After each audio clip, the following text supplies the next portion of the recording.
Victoria, Victoria.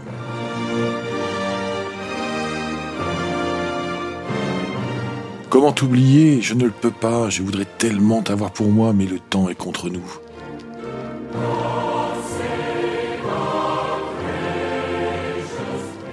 C'est impossible. Victoria, un si joli nom pourtant. Victoria. Eh bien, dites-moi, Doc, je vous prends la main dans le sac, ou plutôt en plein voyage dans vos souvenirs, vous avez eu une aventure sentimentale avec la reine Victoria d'Angleterre à la fin du 19e siècle? Ah, je le savais. Vous avez donc un lien avec la Royal Family? Ah ça, non! Autant choisir une qui est de la gueule. Il y a autant de chances de me voir mêlé à une cristallisation émotionnelle avec l'ancienne reine d'Angleterre que de me voir devenir archevêque. Je parlais de la de Dion-Bouton Victoria. Tu ne vois pas? Pas bien, non? Pouvez-vous m'éclairer de votre savoir? Eh bien, monte dans la DeLorean, je t'emmène voir par toi-même. Je place le convecteur temporel sur 1907.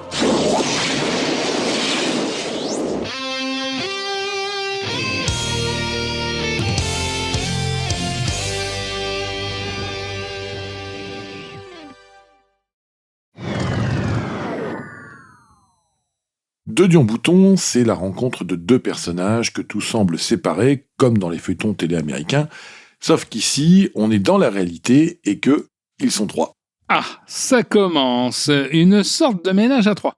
Vous ne m'avez pas habitué à ce genre de choses. C'est mal me connaître, mais revenons à notre histoire.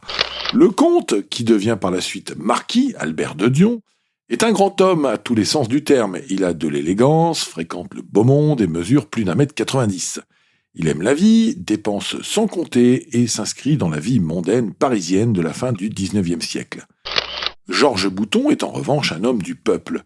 Il est plutôt petit et vit modestement. Mais cet artisan est un passionné de mécanique de précision. Il en vit d'ailleurs puisqu'il construit des jouets à vapeur pour des clients fortunés.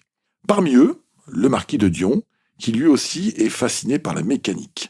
Rapidement, les deux hommes arrivent à la conclusion qu'il est tout à fait possible de passer de la miniature à de vraies machines roulantes à vapeur. D'ailleurs, Georges Bouton peut compter sur l'expertise de son beau-frère, Armand Trépardou, spécialiste des chaudières légères. C'est notre troisième homme. Et c'est donc le début de l'aventure. Oui, le trio concrétise sa soif d'invention en lançant dès 1880 des moteurs à vapeur d'excellente qualité, puis des tricycles et des quadricycles, toujours à vapeur, dès 1888. Le succès arrive très vite, presque trop même, puisque les finances du marquis ne suffisent plus. Il faut absolument une usine pour poursuivre l'aventure et répondre aux demandes. Une connaissance d'Albert de Dion, monsieur Chaumet de la Barre, en offre une à Puteaux, quai national, qui est devenu aujourd'hui le quai de Dion-Bouton. Cette fois, les associés de Dion, Bouton et Trépardou peuvent développer leur activité avec réalisme mécanique et standing. Mais le trio va vite voler en éclats. Et c'est de cette scission que va naître en 1907 une voiture à la ligne incroyable. Tellement incroyable qu'elle semble tout droit sortie d'un conte de fées des frères Grimm. Cette voiture, ce sera la fameuse Victoria. La suite de l'histoire de Victoria dans la version podcast de cet épisode sur votre plateforme d'écoute préférée. Tous les liens sont dans la description de la vidéo. À la semaine prochaine, cher Doc.